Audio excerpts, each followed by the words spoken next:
Welcome back, everybody, to another episode of the Southern Outdoorsman Podcast, coming at you today from Canton, North Carolina, at the headquarters of Timber Ninja Outdoors with Mr. Jason Redd. Jason, what's up? Not much, man. Good to see you guys, man. Yeah, it's good to be here. I'm excited to be here. We've had a blast driving around up here in North Carolina, doing a little road trip, interviewing a bunch of guys like yourself, and we knew that you were kind of on the way, so it was an obvious choice. Like, man, we got to stop in and talk to Jason. So, well, we didn't mention this, but Jason, you're part of the reason why we've got a couple different interviews lined up and stuff that's happened. So greatly appreciate that as well.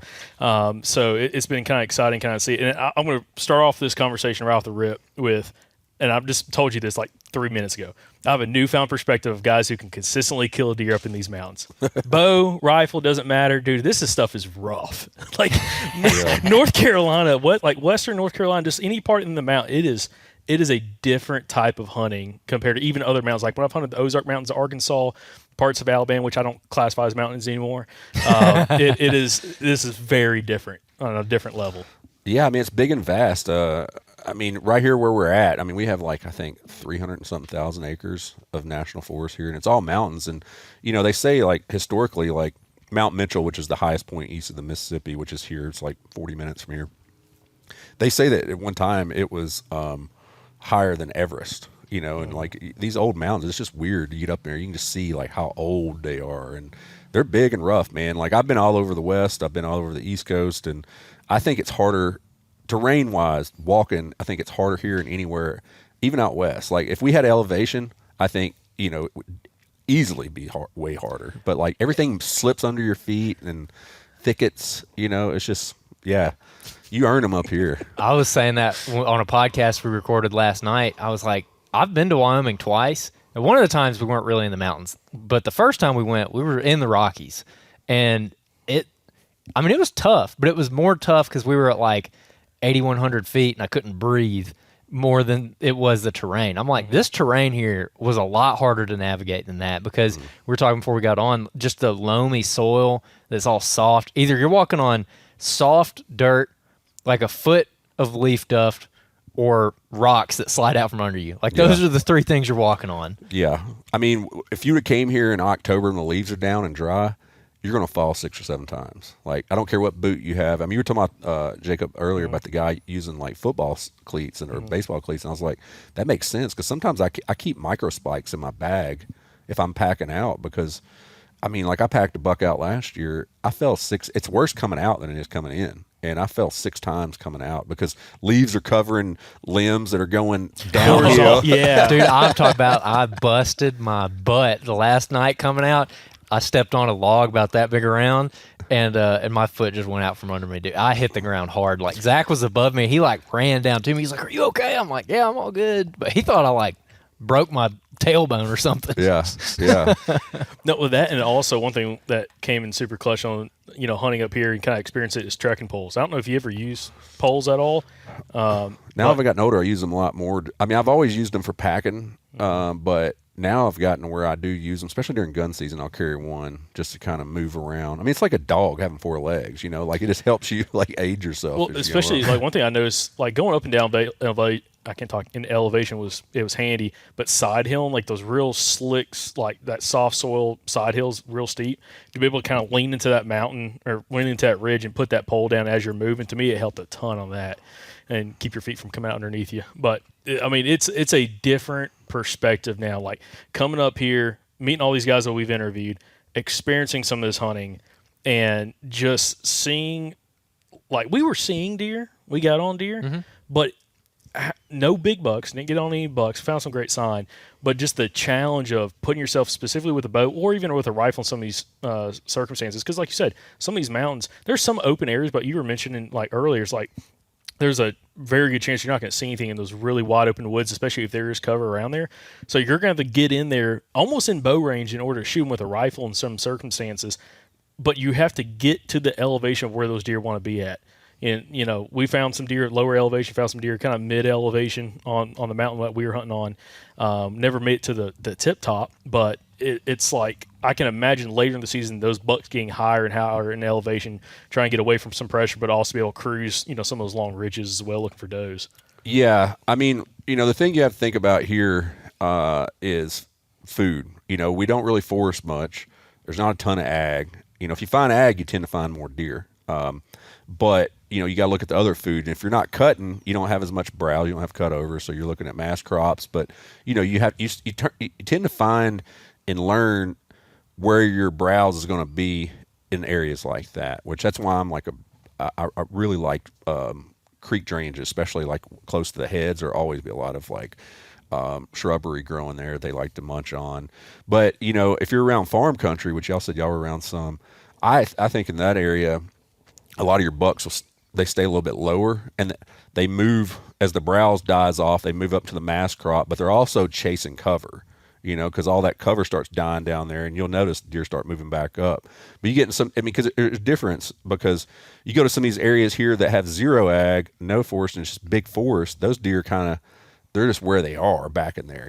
They can be high, they can be low, but most of the time you're typically going to see more of your bigger deer higher up from the other resident population. Do you feel like these mountain bucks, specifically these mature deer, separate themselves from other deer in that population, even though it's low deer density?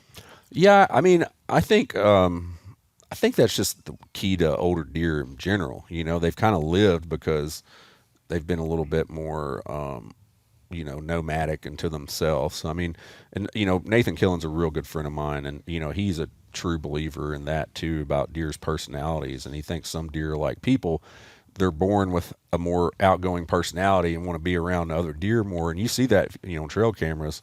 And then some of the deer that, the older bucks, maybe started life being a little bit more, to themselves and like isolating. Cause like, for instance, like a lot of times, like on community scrapes, you'll see, a big buck come in on it once, but you don't see him much more. But every once in a while, you maybe get a picture of him kind of like scent checking it downwind. Like he's still aware of what everybody's doing, but he's more isolated into himself. I think there's definitely some logic behind that.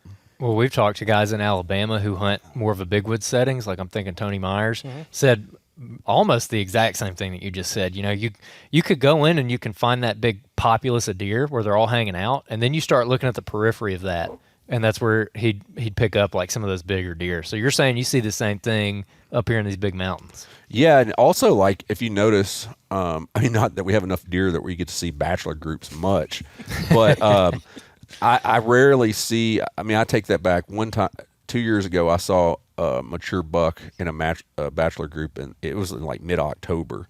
It was him and two other good bucks, actually.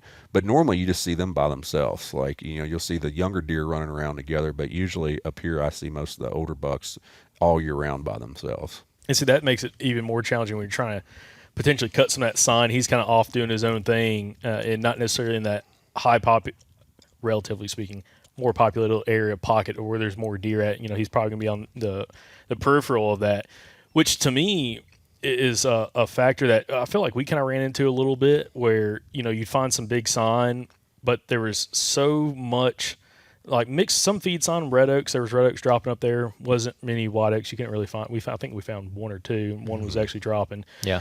But just the challenge of where you're finding some of these big tracks and everything, there'd be intermix of doe sign, tracks and trails. And the issue I think we found was we found beds everywhere, like pretty much every elevation, whether it was on a wide open hillside where they're on like this little thumbnail, little flat spot looking down 250 yards, 200 yards, 150 yards down to the bottom of like a little drainage system, in sapling thickets, in rhodo thickets. It's like there was big beds everywhere. And it made me wonder, and I'm curious on getting your thoughts on this, the difference of, like, can you ever focus truly on bedding up here? Is that something that's ever like in the back of your mind, or is it more so trying to figure out at what point could I catch that buck moving from one area into another area and be able to set up on some kind of travel corridor in the mountains? Yeah, ideally I like to try to know where he's bedding, and obviously kind of have an understanding where the does are too for that time of year. But yeah, your does tend to, they'll bed, like you said, kind of randomly on some stuff, because they're bedding in groups, so they have more eyes. And the bucks I tend to see, especially the older age class, they're more like on north and east facing sides. Steep stuff, they like steep stuff. And my number one thing that I consistently always find big deer on is creek drainages. I don't know, like, I can't say that it's mainly because of the water itself. I think it's just the vegetation that grows around it more than the water. Because I was talking to a guy yesterday about this, like this one creek drainage area where I'm hunting big deer I've been after for a while. Actually, there's a couple of them in there. Right at the head of it, where the spring starts, there's a water hole there. It's not very big, like big as this table maybe. Mm-hmm. And I was like, this is going to be a dynamite spot. And like just as far as a camera, and I put a camera in there. I saw the buck come through there one time in summer, but it had bears in it every day. So it just shows that deer aren't as, in the mountains, they have so much opportunity for water. We have a lot of streams they can sip on, but, they say that most deer get a lot of their hydration from vegetation. So they're not as, stuck to like water sources. Now, I think that varies like out in Kansas and places, where it gets real hot.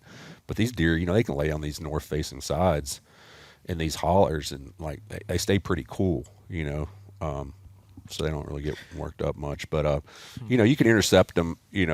I don't really hunt much south facing sides at all. Like I tend to always stay on those north sides because they're gonna be bedding there, and they're gonna, even if they're going after does on the south side, you're gonna catch them on those travel corridors coming through there, those pinches. Yeah, and another thing to mention, I don't know if we mentioned this yet, but you mostly are a traditional bow hunter, correct? And so you're kind of looking at things through that perspective. And I don't know what your max effective range is, but you're trying to get them to how close? I mean, I like them at 10, but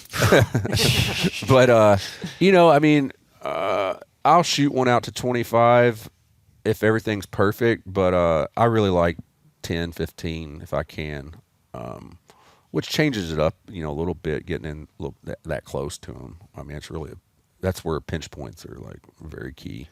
Yeah, and that's one thing that we wanted to focus on this episode. We've had you on before talking about mountain stuff, but I don't think that we really hammered down on the archery aspect of what you do, and we got messages about that. And we're like, hey, y'all need to like really ask him about that side of it because, people talk about trappers like this, where it's like, the trapper, he's such a good woodsman because he can be on 100,000 acres and he can get that bobcat to step on a 1-inch circle in 100,000 acres. It's kind of the same way with a traditional bow hunter like yourself. I mean, any bow hunter in general, I mean, you're still getting them close, but especially with a trad bow. I mean, dude. Yeah. I mean, you really, when I switched from compound to traditional, which I think was 6 years ago, the main thing was, with a compound, you would set up like, there's a host of trails that you could shoot at 35.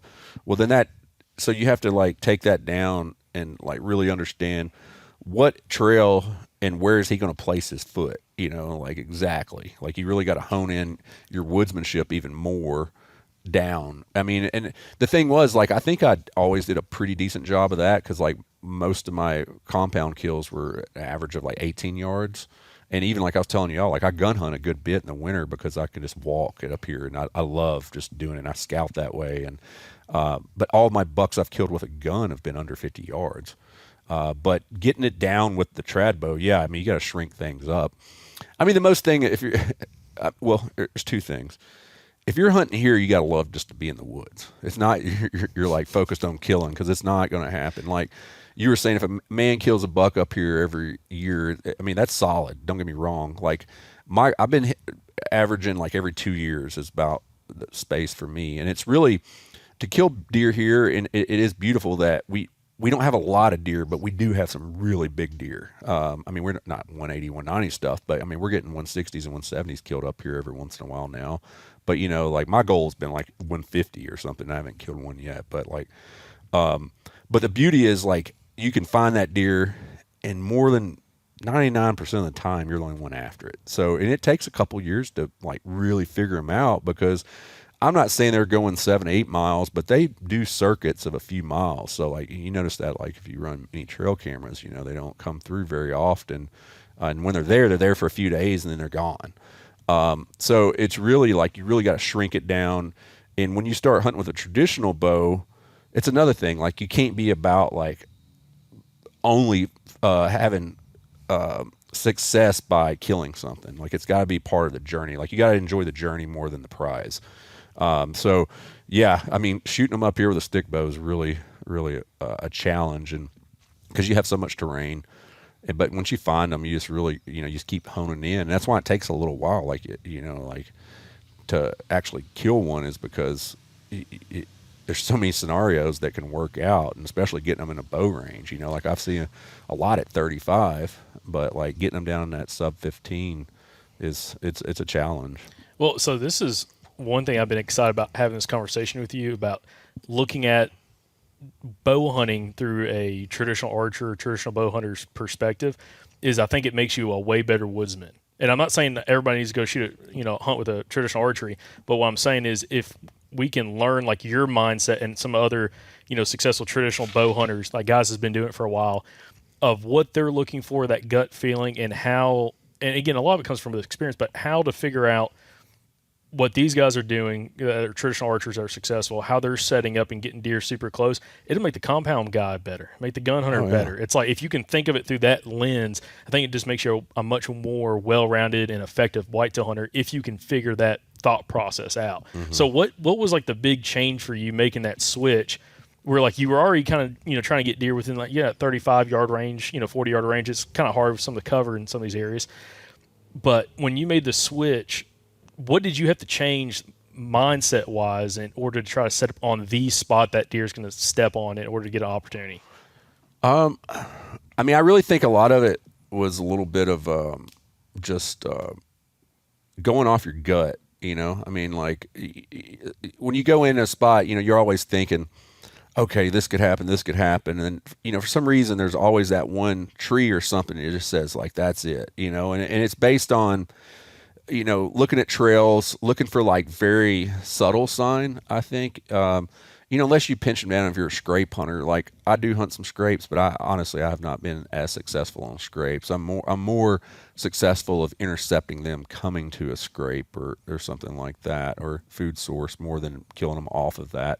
And I think that way you're going to see less deer, but, and this is the mindset of, this isn't just killing deer. This is like looking for specific mature deer. So you got like, if you just want to kill deer, yeah, you can like hone in on more of like a community scrape or food sources. But if you want to kill that specific deer, in my opinion, you got to really cut him off coming to and fro. So like, there's like subtle sign that'll show you that, whether it be a track on a trail or a rub, and a lot of people, I would say a lot of your viewers are probably, more serious, or, I'm sure there's some newer ones too, but like, a lot of people don't understand that just because a rub is, a sapling, doesn't mean it wasn't rubbed by a big deer. You can tell, like if you start seeing them broken off at the ground, like where they've been twisting, or like you said, you ran that one this week that was small, but it was 6 foot tall and stripped all the way out. Like, yeah, they're putting pressure on that. So those little pieces of subtle sign would put you more on the track of exactly the path he's going to make. That's an interesting point. So, kind of elaborating even more on that topic specifically, again, mindset change, focus on that subtle sign. How do you read tracks, trails, or any information like that outside just the buck sign that kind of keys you in on how a buck's using an area? Especially because you're talking about hunting specific deer. God bless anybody. Like I was a conversation we had with another guy a couple of days ago on a podcast was, I can't imagine what it would be like just to hunt specific buck. I understand like hunting an age class or something like that you're looking for, but hunting a specific buck in the mountain, trying to learn that because every buck's different. They all use the area a little bit different. What does it take for you to find that subtle sign that tells you like how he's using it, outside just using trail cameras? Because you're using trail cameras too, but it's like outside of that, how are you like backtracking and figuring out how he's potentially using that landscape? Well, I don't know, man. It's really hard to explain, and I try to explain this. It's hard to articulate to people like that call me that live up here and want advice, or like say send me a map. Like, and I think Nathan, we talk about this too. Like, until you get in there, you really don't know. And it's almost like when you've seen it enough, you get in there and you can just. It sounds weird, but you can feel it. You can feel how they're moving through there. And once you've seen it enough, you can be like, okay, say if you have a buck on a community scrape and you see what time he's coming in there, and you kind of just do, in your head, like, okay, coming from his bed, which way he's coming from this area. And you kind of like hone in on those areas. And when you found enough buck beds or where bucks are, you can kind of look at that terrain and be like, okay, here's 3 or 4 spots he could be at. And then you start, combing that country and you'll find their trails. Like, it's pretty, honestly, I think it's easier here than in a lot of places once you kind of know what you're doing. And I say that, it still takes you a while, but I think that it tells the story a lot better because there's only so many ways they're going to move. Like, and it does change, like, depending on where you go in the mountains. Like, if you go to West Virginia, where I hunt, and the mountains are really steep, they'll dive off points all day long. Whereas here, they're side hilling a lot more. I mean, I rarely see them coming up points here, but the side hills are definitely, clutch.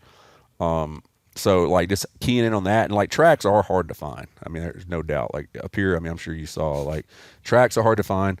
Another thing is, like, these mountains, a trail will look hot as all get out, but that trail's probably been there for 8 years and maybe gets walked on, like, once a month. I mean, like, but it looks like it's hot, though. Like, And a bit, I mean, I don't know what it looks like, in this kind of area, but like, we find trails. I'm like, I've never seen a trail this big in Alabama, and it's like all over the mountain. But then you sit in those areas, and like we're not bumping a whole bunch of deer. Maybe they can see us, and they're bumping out from a distance. But it's like that area. They've been so used for how many years? Yeah. They just kind of stay worn down. Mm-hmm. So yeah. I mean, you'll notice even with yourself, like if you take a trail in and go hunt on a regular basis, that it just like forms itself, and then you come back the next year and it's still there. Like it doesn't grow back that quick. So that's one thing. And also you can be thrown off a lot by bear trails. Mm-hmm. Bear trails that throw people off a lot, as far as, between them and deer. yeah, But finding that, that one buck's, path, yeah, it just takes a little time. That's why it's so hard to kill them in the first year. I mean, I got really lucky last year, I'd say. The buck I killed last year, I found him last year and killed him last year. And that was, that never happens to me. Like, I've been after one for 4 years. And, like, that's the beauty is, like, at home, that's what I focus on. Like, I don't hunt a lot of spots around here because I know where a few big deer are that I just focus on them and I just go until I kill him or he dies. Like this one, I'm afraid he may have died this year. That's my only like beef. But I mean, there's a couple other ones in there. But you just got to be consistent on them, and you learn so much about them over the years too that it's still not easy, but it is also sad once you do actually kill one that you've been after for 4 years. Like a lot about them. And you've seen them a lot, you know what I mean? Like, I go out of state, I have like zero remorse when I shoot something. When I kill a buck here, I'm like, oh man, I'm kind of like bummed about it. Yeah. I mean, we had again another guy talk about that same thing the other day. Like, it's just different when you got a lot of history with them. Can you go into some examples of maybe some things where each of these bucks, they'll have their own personality and they do things a little bit differently? What would be some examples of something that like most of these bucks do? Whether it be like how they use a terrain feature or something versus like how their personalities start getting a little different where they start doing weird stuff. Yeah. I mean, I think, a lot of differences, like some of them like rubs and scrapes, like, we don't have a ton of deer here. So like, you don't see scrapes like you do everywhere else. I mean, you'll see some deer that are more aggressive, than others with their sign. So like you can see some tendencies between their personalities there. Which those deer, if they're more aggressive, maybe you have a opportunity, call them or something like that. I've never, I blind called in my buck last year, that's the first time that's ever happened. But, just like that deer I was talking about, I've been hunting for 4 years. Like, I've never seen him with another deer. Like, he's always by himself. He comes in, he'll come in and check the licking branches, but he never lays a scrape. He just comes in and checks everything. He doesn't rub a ton. He'll rub a lot right now getting his velvet off. Like, I've seen those rubs from him, but he just does not throw out like breeding sign rubs. But there's another big deer in there, or like territorial. He's not that territorial of a deer. But I've got another buck that showed up in there 2 years ago, and that sucker, when he comes in, he's scraping everything. When he comes into the scrape, and he's always standing up on his hind legs, just really working, and like he's lays a lot more sign than other deer. So he's just more of an aggressive buck, whereas this other old buck, he's just kind of more aloof, and you see him, but like I don't know, it's kind of weird. Like I've never seen him chasing does, like even on cam or anything. Like, and I wonder sometimes, I'm sure they all do breed, but it's like, are some of them like not as into the breeding activity as the other ones, but like, cause he just does not leave that type of sign like some other bucks do. I mean, you see some little habits like that. And like he does have a bigger range, because I actually found him on some private property and didn't know it was him until I I just put 2 and 2 together one day looking, and I noticed their brow tines were the same on one side. But I'd seen him 2 years before I actually started hunting him. Saw him one time as a roamer. He has a tendency to roam. Usually in December, he'll leave where he's at now and he'll roam out. So going through learning these deer and walking their areas out, you say that you get to where you kind of have a gut feeling, and that's just experience. I mean, it's all that, like, you just got to go out there and do it a whole bunch. And we talked about it on our hunt where, you know, you don't really know what not to walk past until you walk past a bunch of stuff that you shouldn't have walked past. Yeah. That's the only way you know, and so it sounds like you do a lot of that. Like you just have to go and walk it, and you'll develop these gut feelings over time just from pure experience, right? Yeah. I mean, it's definitely all of experience and time. I mean, that's the thing that's going to kill you deer in the mountains is time. I'll take time over anything. I mean, it takes the buck up there that killed in 18, I set him like 40 something times before I actually killed him. And I kept moving because I just couldn't find his fresh sign. And I just kept moving drainage every time I would hunt to trying to figure out where he was, and ended up bumping him off his bed. And I killed him the next night. Yeah, it's just the time, you can't learn some of the things that you can learn by being in the woods by sitting on, listen to a podcast. Like that helps a lot. Don't get me wrong, for especially somebody that doesn't know, but you got to get out there and feel it and see it. Yep. It Go mess apply up a lot too. I mean, totally mess up a lot. Yeah. Be excited to go mess up. Yeah, and be okay with it. Like it's not the end of the world. Like if you move in, because you do have to be aggressive. Like push it in as tight as you can on their bed. Like I was saying, that bucket in 18. Like I knew exactly where his bed at because I saw him stand up out of it. I knew he wasn't that spooked. He kind of just ran up a little bit, stopped, and looked back, and then just walked off. But I was able to use. I got my stand in there like about 80 yards from his bed. And I was able to use the noise of the creek to come in and walk that creek up and just cut straight across to my stand. And, I killed him the next afternoon, sneaking down, checking some scrapes on his way out.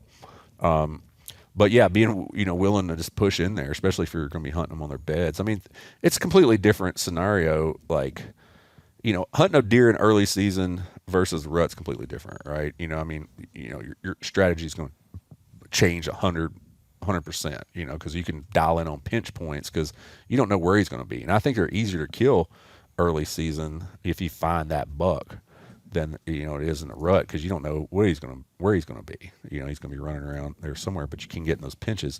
Whereas in the early season, you can have an idea of where he's bedding and keep pushing closer and closer, until you bump him or potentially get an opportunity at him. Mm-hmm. So it sounds like you're very, very mobile in the mountains. Like you're bouncing around and you're hunting maybe a different spot almost every hunt. Do you ever have those spots that you just really buckle down on and spend a lot of time at?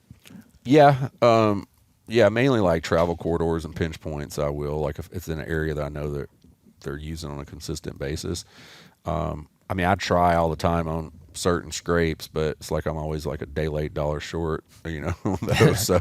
I really try to look at those more so of where they could be scent checking them downwind or using terrain features on that side. Like I said, I normally find them on north facing sides and east facing sides, but sometimes if those sides are kind of barren, have a lot of old growth and not much rhodo, those bucks may be bedding on the west side of that because there's more rhododendron in there, because that's like one of our main cover opportunities for deer is rhododendron.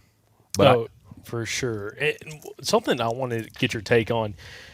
What kind of pinch points or funnels in the mountains, like examples, are like some of your favorite? Like this, what types? Like how does it need a layout that is something that gets you excited when you go find the sign kind of associated with it? It depends. Like if it's early season and they're traveling to and from food, I really do like to find, like, if I find a couple drainages that come together, up top, we got these fingers coming down like that, they're going to cut that higher point most of the time, and it funnels them down. I mean, even like some boulder fields, like if you find some boulders, that'll neck them down too. Because you look at these big hillsides and it's just vast, so you gotta like look at it where there's gonna like really funnel them down. Now if it's rut time, I really like a area that has main ridge with a lot of fingers coming off. Some people call it like a turkey foot or a spoke, or spider web or whatever. Like those are good concentration points where you got a lot of deer coming at that time of year when they're cruising. But just like, I don't have as much luck at hunting those early season though. It's more of like those subtle trails at those pitch points, like, or even or trails that pop around a finger, like a thumb, like when you see that point come out and you got a thumb, when they're side hilling that, you can always see there's like that one trail that's where they're mainly cutting it. I mean, the older deer, you'll see some trails that are more active, but you want to find that one subtle faint trail because a lot of times that's the one he's using. Yeah. We found some of those this week, and I was talking about that. I was like, what, this is like the ridge point or thumb or finger, whatever you want to call it. That's like a really good ambush spot for these deer. That's what I noticed in the mountains for bow hunting specifically, because you can wrap around that thing and get on the tip, and they're coming around. It's like I said the other day, it's like hiding behind a corner, like trying to scare someone. It's just like that. Like they come around that corner and they got no idea that you're there. And we walked past some of those little subtle trails that we probably shouldn't have. Yeah. Because we found the big, just beat down, chopped up, crazy trails. Tracks everywhere. And then when we found those more subtle trails, we're like, oh, this isn't like what we were seeing, over in the other spot. Mm-hmm. And then pretty much everybody that we've interviewed so far is like, yeah, those are the ones. Yeah. No, it is. I mean, you talk about being mobile. Yeah, I mean, I am pretty mobile. But one thing I have learned here is, if especially like during the rut, if you're in a good travel corridor, you just got to sit there and just wait it out. I mean, you may have to wait a week, like that. I mean, it's really, and you may not see anything, but that's just the nature of the environment that you're hunting. There's just not that many deer we're going to see. And so you can do that and not booger it up either because you don't have a bunch of deer. And that's something I want to bring up, talking about like not boogering up the spot because there's not that many deer in the area. And I think there's an advantage. I want to get your take on this. In areas where there's low deer numbers, dealing with the wind may be a little bit easier than areas with higher deer numbers where the deer could be around you 360 degrees. 100%. Yeah, what is your take on that? 100%. Like it sucks for motivation, of not seeing deer, but like I'll take the way I have it here because I can set up specific for how I think the buck I'm after is going to come in, and I don't have to worry about anything else most of the time. Every once in a while, you have a doe may show up or a younger buck, but most of the time I don't have to worry about anything, so I can like really focus on it specifically for that deer. And we have a lot of opportunities here in these pinch points too, where you have a real steep face or something dropping off behind you that you can put yourself to where all your wind and thermals are casting over that. That is the beauty of some of the mountains. Like deer are not going to be on some of this stuff. It's so steep they just can't maneuver it. But yeah, that is a huge advantage. And I mean, this year, like I've started. I have a big goal this year, or I've been wanting to kill a mature deer off the ground with my bow, and that's like a big thing. And I mean, even though I make elevated hunting products, but the thing is, like y'all probably saw, it doesn't matter. Your cover's just as good no matter where you're at, like high or low. And and I've noticed like deer don't. It's like if they do see you in a tree, they kind of freak out. But like on the ground, sometimes they're not as used to seeing people on the ground. From a predator perspective, they're mainly used to seeing like coyotes and stuff like that. And you can get on a good hillside, and your backdrop's that mountain, so you're really covered in pretty well. Mm-hmm. And you can, because I mean it's hard sometimes getting a shot from some of these trees too. Like it's just I don't know, man. I think you have just as good as opportunity hunting off the ground. Well, I told Andrew that. Partly due because I was tired of carrying my saddle stuff on that mountain and carrying all the camera equipment. But like, this is the way the elevation is, especially if you're hunting the side slope. Like I feel like you can be super effective hunting on the ground because really, to be honest, as long as you're above the trail aspect. Now, if you're down below it, it'd be kind of tough because I mean some of that stuff could be steep enough. I mean, you're shooting 25, 30 degree angle up potentially. Mm-hmm. That deer's, 15, 20 yards from you, 30, 40 yards. But shooting down, you could get tucked in around some of these oaks and everything, or, some of the roto little clumps and be set up and not have to move a whole bunch and still be able to see down an elevation side hill a little bit and hopefully be able to get an opportunity before that deer, gets you directly below you, be able to have a shot opportunity off of it. Oh, yeah. No, 100%. I mean, that's what I've been banking on. Like I do it with a gun all the time and shoot deer and have deer walk right up on me with a gun that I don't shoot. And it's like, I don't know. I guess it's been like I've been insecure or like nervous about it with the bow compared to the gun. But like I've done it, but I haven't been able to effectively kill anything. But I haven't been serious about it. But I do think, there's not a ton of advantage sometimes for being up high in these mountains. Certain areas it's different. Like if you're on a flat, maybe it's a little bit different. But most of it, you do get tired of carrying your crap, man. Like I hate to say it, but like I do. I get just tired of it. I get tired of setting up. There's one advantage I was going to bring up this as well with you being, you shoot a recurve, right? Longbow, but Longbow, okay. So longbow. I'd rather carry a longbow in the woods than a compound. oh, for sure. Oh, Dude, yeah. like we talked to another guy, and he's like, dude, it's just so much nicer. He's like, dude, if you're carrying any kind of stick bow, recurve, longbow, he's like, hiking through the mountains is so much nicer. Yeah. And carrying 8.5 pound, 9 pound, fully rigged out compound. So, and I can't imagine somebody hunking a crossbow up in here, or even it's a super heavy rifle. But you can see, I can see the advantage specifically if you can get comfortable in understanding your steps from hunting on the ground up here and how effective you could be, especially even during the rut.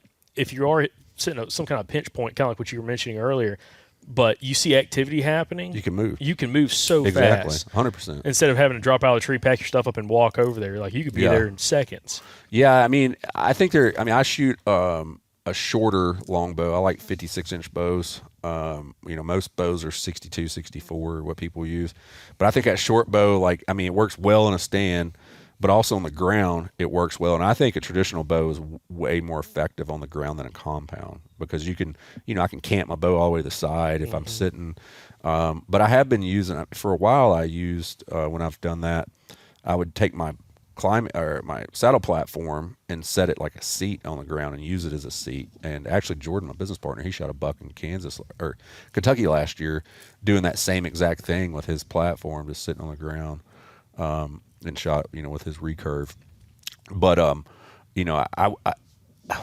the guy that you introduced to in Kansas, like he hunts a lot off the ground and he uses one of those, the turkey seats with the little bars. turkey chairs. Yeah. He uses that and says that works well for him. Yeah, that's our plan when we go out there. Not to get too sidetracked and get off the mountain topic, but that's our plan is kind of focusing on. We'll have our saddle stuff with us, but everything he's been telling us, he's like, a lot of places you need to be, you can't get into a tree. Like there's no trees, or the trees are so bushy, he's like you'd have to cut them up to pieces. He's like that's where the advantage of sitting on the ground is. So it's a kind of a good thing that you're also practicing this now here. And because have you done much ground hunting at all in the past with archery equipment? I have. I've shot some with a compound. I haven't killed one with my stick bow yet. Like one of the bucks up there, I was hunting him hard off the ground because he was using this rhododendron choke creek going up. Like it was just a creek drainage that went up to a saddle, and he was using that hard. And it was really easier to hunt from the ground. Because there wasn't any good trees. Like the only trees were chestnut oaks that were huge and there's no cover around them. And I just didn't like sitting out like a sore thumb. So one thing I'm sure y'all noticed, you'll see those rhodos, but there'll be some chestnut oaks in there. And so what I did for a while there when I hunted him 3 days this way is I cut me just a little bit of a shooting lane out of that rhododendron and I put my my saddle platform there and was sitting on that chestnut oak, kind of just using it that way. But I ended up having to change because of wind was changing, and I ended up putting a stand in the creek. There was just one chestnut oak, or maybe it was a poplar coming out, and I just got it high enough to where just my shoulders were sticking out above the laurel, and he came in on a side hill, just side hilling down that creek, and he was 20 yards, but he was above me a little bit just because of how I was set up. So he didn't ever knew I was there though. Another interesting conversation I want to have with you. Talking about deer a little bit higher than you, or almost the same elevation as you when you're up in a tree, and the shot angle in blood trail. So deer I shot, I was telling you about, the one I shot on this trip, right at the same elevation, and shot in it took it a little bit to start bleeding, and I was shooting mechanical, and shot was really good, but it took it maybe 10 yards start bleeding, and then as you went up the hill, both the exit and the entry was the same elevation. Mm-hmm. So there wasn't a lower elevation. What is your thought on shooting deer at different elevation, higher or lower than you, to try to get a decent exit hole as a bow hunter? Yeah, I always look at where my exit hole is going to be. That's what I aim for is my exit hole. Mm-hmm. So yeah, that's definitely going to vary low to high of where that goes.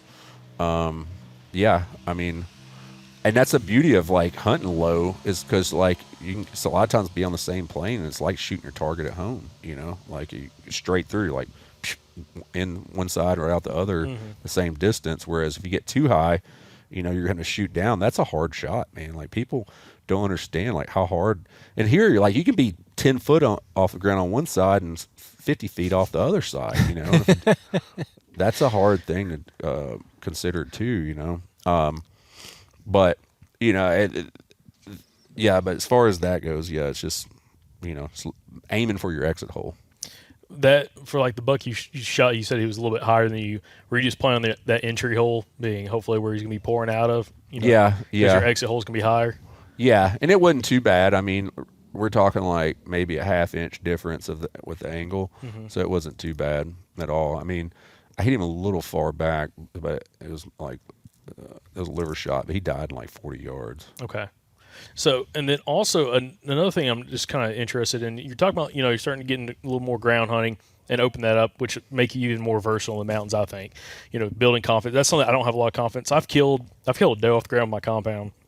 Should have shot a buck the same day. Screw that pooch on that. But I always feel so exposed, even bow hunting on the ground, and especially kind of early season, I feel so exposed and like just nervous on the ground with a bow versus being elevated. It's just like a mental block I've got. With a gun, I'll be honest, it's kind of the same way. Like I just feel weird sitting on the ground, like, you know, deer coming from a different angle. Of course, you can swing and shoot pretty fast with a rifle if you practice with it. But that's just something that I think if somebody can build confidence hunting on the ground, it makes them more versatile, because some situations you might pack your stuff in there, whether someone's using a saddle, lock on, climb, or whatever, and you get to a certain spot and you realize I need to be on the ground here instead of being up in a tree, and having the confidence to be able to do that could make you just a lot more versatile hunter, you know, in different circumstances. Yeah, you know, I've struggled with the confidence thing there too, but you just got to think about, like, I mean, you're a turkey hunter. Turkey can see way better than a deer can. How many times have you had turkeys like walk up to your boot, you know, like hens or something, and like you're blended in? I do think wearing something like a leafy top, like I've got North Mountain gear or whatever it is, I think that does help a lot. And also just, you know, finding bigger trees that kind of break your silhouette up, because, you know, they looking straight, like their eyes aren't as detailed as ours. So if you're looking at a big chestnut oak and you down on the bottom of it, like you're going to blend in with that tree pretty good. I mean, regardless of camo, like just your silhouette will, because it's broken up. There's nothing behind you to like throw it off to where you look, you know, off. So Not getting skyline. yeah, you just, Yeah. I mean, and there's no depth behind you because that tree's, I mean, right up against your back. So there's no shadow. There's nothing they can really key in on behind you. Definitely no skyline. Yeah. After that. Well, and also here too, like in the mountains, you have a lot of boulders. You can get up in those boulders. You can, you know, take a tree. Like a lot of times, I'll clear out a lot of area around the tree, and if I see deer coming out, especially I like to find a bigger tree when it's on the ground. I'll just kind of move around the back side of it and kind of get the tree in between us. Yeah. Well, it's like Matt, your buddy Matt, that, you know, we had on the podcast in that area we were hunting. He was talking about, you know, his deer, I think it was the one he shot last year, he was on a big rock like that. Yeah. And he kind of just got up on it, kind of get elevated, looking down, and ended up calling that buck and shooting off the ground on this rock with his bow. I'm like, dude, that's just cool. I mean, just, again, to put yourself in the right position. And I learned a lot from him, talking about just how mobile he is. Again, newer hunter, how mobile, and just kind of pushing the envelope, trying to find the hottest sign and keep staying on the ground if you need to. And he's like, it's funny because majority of all our deer we've killed has been on the ground. He's like, we pack our stuff in to get in a tree, but this happens that we kill a decent amount of them on the ground. Yeah, when he killed the year before that, like he went in, snuck in and checked his trail cam, and buck heard him come in, thought it was another deer, and came in. And I think he ended up grunting that one over. I think it was 2 bucks. Yeah, it's 2 he was talking about. And he shot one, and the other one like went down, I think, to fight that one after it hit the ground or something. Some people get a little bit of luck too. I'm like, I told him, like, rub my head or something, dude. Give me some of that luck on this trip. Because he's killed some hammers in like a short amount of time he's been hunting. But you know, he's also, you know, like another way we connected. He's a big mountain biker, rock climber, and like so he's just fit and can move around in these mountains, because you do have to just move around and find the hot sign. Because you know, like I don't like a big mass deer, because they don't have to go anywhere. You know, we want them up here to move as much as they can, and if we have a lot of mass, they can just lay there all day. You know, and just so like you have to be mobile. I mean, like not just selling it because we sell mobile hunting gear, but like you do have to be mobile to kill these deer, with the exception of, like I said, like come rutting time. Yeah, no, for sure. And it's also like just the versatility, knowing what you're looking for and building that experience and going out there. And especially in that low deer population area, if you are trying to kill a mature buck, which I would say large amount of our audience, they just want to kill a nice buck. Might be a 3-year-old, might be a 2-year-old, maybe they're trying to kill a mature buck. But to be able to have the mental fortitude in these mountains to stay in the game, even when it gets tough, and it seems like it's tough majority of the time, as in like, if you probably look at your success rate, you're talking about like, every 2 years, you're killing a buck. And just to stay so focused that this is not only something that you enjoy doing, but it's a passion of yours, and you're willing to kind of go through like times when you're just probably not seeing anything because, again, low deer numbers. Yeah. But when you have that opportunity, it's going to be one of these high quality bucks that you're going after, and that's like the thing that almost you got to have like that sense of adventure I can see in these mountains where like you don't ever know exactly when it's going to happen, but when it does, you need to be fully prepared to execute on that opportunity. Yeah, man. I mean, like that buck I told you I've been hunting for 4 years. I don't normally name deer, but I started calling him Everest just because like I know that I've gained more elevation and covered more miles than I would have of climbing Mount Everest. Like just like you said, every day you're going in there. And we joke, me and my buddies, like, you're not going to see anything most of the time, like, but, here I am, and it's not like, tough guys. It's just what we got to do. Like, I'm walking 2-3 miles back in one way every time to go hunt this deer, and I'll put in, easily 100 miles a year just on that one deer. Probably more than that. And in this spot specifically, I climb up 1,200 feet elevation, hit a ridge top, and walk the ridge out, and then drop back off another like 900 feet to get to where I normally hunt. And it's like every day, day in and day out. And like, you have to love being in the woods more than killing, because like you're not.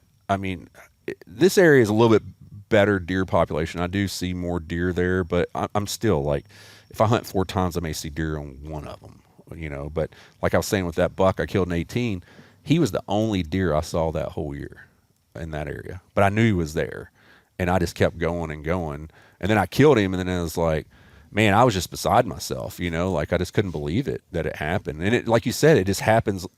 It only takes a few seconds, It's like your whole season has been like, dude, what am I doing in my life? And all of a sudden he's in front of you. You're like, oh, this is my opportunity. You got to execute, which to me goes back to like, you've got to, like, we've talked about this in Alabama with some of our guests from down there. We're like, you might go a whole season and get opportunities at 2-3 mature bucks, maybe a whole year, and you got to execute on it like when you get the opportunity, because more than likely you're not going to see that deer again. And it's like up here it's like that, but even more extreme. I feel like if you look back at since you've lived up here, how many opportunities do you think a season do you even have an opportunity at a mature buck? A season? Yeah.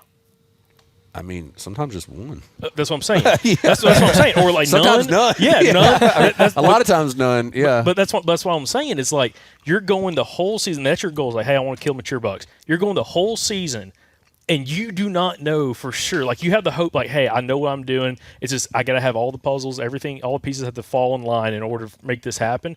But you're going with that hope and that ambition. But you don't know for sure if you're even going to see a deer like that. Like, No. they're there, but it's like just because of how everything lays out and how it works, there's a chance that I may go this whole season and never even draw my bow back or even pick up my rifle and actually shoot. Yeah, I didn't draw my bow back here. I didn't take my bow off the hanger last year here. Yeah, but I have been very fortunate. Like, when I've seen them, I've been able to kill them. I've been very fortunate there. There's only been twice. Well, I had happened 2 days in a row a couple years ago on another deer. I saw him twice in 3 days and wasn't able to get a shot. But that's usually not the case. Usually if I see him, I'm able to get a shot on him. And then I missed a really good one year with a gun. It was him and 3 other bucks chasing a doe, and he ran up on me at 25 yards, and I just killed a deer like the week before in Virginia, neck shot. I like a neck shot because they run in on your face, and I shot, and it was just like, oh, he's in the skillet, but he was just still standing there looking at me. I was like, Jesus Christ, what? And I like racked my bolt, and I rack my bolt, and he runs out and stops again at 25, and I pull up on him and click. I didn't yank my bolt back far enough. Like it kicked the bullet out, but didn't put a new one in. And then he ran off, and this is a funny story. And I heard another buck coming behind, and it was like this long spike. And as soon as I got there, I was like, I don't care. And I just shot it just out of anger, like that I missed and dropped that deer. But, I'll tell you, man, but you're talking about like just getting after it all the time. Like I've done that so much, like it's perseverance. And I know there's a lot of days that are wasted. And I have like this year, I've become a lot more calculated on what I'm doing. Just kind of looking back at like, when are these big deer on their feet the most? And I've used, like, I don't use a lot of trail cameras, but I keep them in some areas, like mainly for inventory purposes. Like I don't use them to like kill deer. I just want to know that what's in there. And I have noticed, a few key times I think it's pretty important to really focus a lot of your energy, because if you go a full season, especially if you're traveling out of state, you get to December, you're pretty burnt out. I mean, just wore out and burnt out. And up here, that's primo time to kill a mature buck. It's like December 10th until the end of the year, in my opinion. It's my favorite time. But you have a good opportunity in the early season. And then what I've been noticing a lot and talking to a few other people looking at trail cam data here, our rut kind of kicks off around Thanksgiving here. I have noticed a lot of big deer activity between November the 13th through the 17th. It's like mature bucks getting on their feet and working scrapes. It's kind of like that cold front in Midwest, October 15th, in my opinion, is what I think it is. And so like this year, it depends if I happen to kill something early in Kansas, I'll be able to do this here, but if not, I'm going to Kansas around that November time frame. But I plan on, if I'm at home, I'm going to hunt like that whole week, because I just have like 3 and 4 years of data showing mature bucks on their feet, not in the same area, but in different cameras I have around this region. That's the next thing I was going to bring up, and then Jacob took it from me, was the mental aspect of coming up here. And I was going to ask, we were talking earlier about, we're definitely coming back to hunt up here. And like, if you lived up here and you're hunting like maybe Friday, Saturday, maybe on Sunday, that's one thing. But if you come up here for like 7 days and you're going to hunt 7 days in a row, that is like, first of all, physically, like you better like legitimately be in good shape. But the mental aspect too of walking up, like, every morning you're just going to eat that hill and go up there and not see anything. And you got to do it like 6 times before you kill one sometimes. Yeah. Is it the trail cameras that kind of give you the confidence? Like, how did you develop the confidence to keep doing that? Because I mean, that wears on you, no doubt. I mean, for me, it's different. I mean, I was a pro level endurance athlete, so I'm just always used to like just beating my head against, because like, most people that are high level endurance athletes, they're masochists. Like you like to be in pain. I mean, it's like it's therapeutic, honestly. Most of us have some mental problems that's how we deal with it. It's a great place to live if you like pain. yeah, dude. I mean, it is like you just have to be okay with, just like, hey, I'm out doing a normal workout, and just going in there. The part where it really starts to suck, though, man, mentally, is like knowing how early you have to get up sometimes to get back to some of these spots. Especially if you hunted the evening before, you got in late, you're only working on a few hours of sleep. And then also when it gets cold and like I'm going to have to start out freezing, because if not, I'm going to be shedding clothes, and like it can be dangerous too if you like let all your layers get wet, man. Like that happened to me. I got hypothermia in October 3 years ago. Like major hypothermia. What was that situation? So it was start of a cold front coming in October. It was going to drop down in the 30s. I hiked in, got sweaty as normal, and I was like, and most time I'll wear a top in, and then I'll put it in my bag and put a new one on. But this day I was like, you know what? I'll just keep it on. Major mistake. I knew better, but I was like, oh, it's only going to be like 40. I'm all right. Well, I didn't take in consideration, like, okay, I'm on a north-facing side that saw zero sun. The wind was blowing that day. And I put on my layers, and I never got that layer dried out, I guess. And like my core temperature didn't ever rise. And I was talking to Greg Farrell over at First Light. He's a good buddy of mine. You know, he designed whitetail clothes over there for years. And I was telling him about it. And I was like, you know, I do a lot of backcountry stuff and like know better, but I caught myself. And I'd gotten so cold, like I'd been shivering all morning. And then finally it stopped. And after a few hours, because usually like when you're shivering, you're cold, you can do things to warm yourself up. Like a really good thing is to like tighten your abs like 100 times, just like contract. That can start getting your body temperature up. And I'd been doing that, and then finally it stopped. And I was like, man, it stopped, but it hasn't got any warmer. I'm like, what's the deal? Well, I started getting tired, and then I was like, man, I'm gonna get down. Like I had seen that was when I was telling you I saw that buck twice in 3 days. I'd seen him the day before, and I was like, oh, I'm gonna kill him today. It's this big cold front.